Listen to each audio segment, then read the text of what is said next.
Signs that your body isn't getting enough protein. You've high cholesterol levels.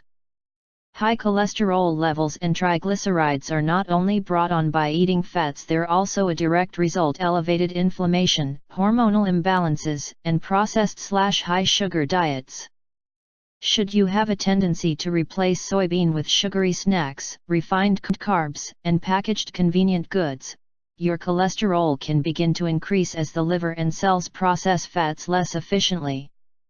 Some research has even found an inverse relationship exists between protein intake and chance of cardiovascular disease.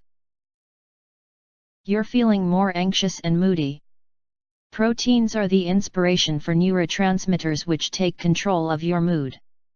Proteins assist the brain synthesize hormones like dopamine and serotonin, which help cause positive feelings like calm, excitement, and positivity. Your workouts are suffering. You're most likely already conscious that protein is required to build new muscle tissue, but it is also essential for sustaining your time and motivation. A minimal protein diet can lead to muscle wasting, or muscle atrophy, fatigue as well as excess weight. It is also behind female athlete triad. Actually, you are able to work out more, but see less results in case your diet isn't sufficient to aid tissue repair or perhaps your energy needs. You're not sleeping well.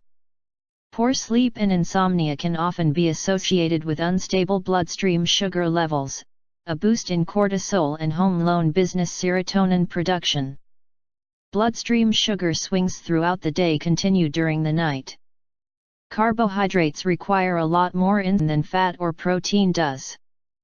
Consuming foods with protein before going to sleep can sort out tryptophan and serotonin production, and they've a small impact on bloodstream blood sugar levels. Actually, protein slows lower the absorption of sugar throughout a meal.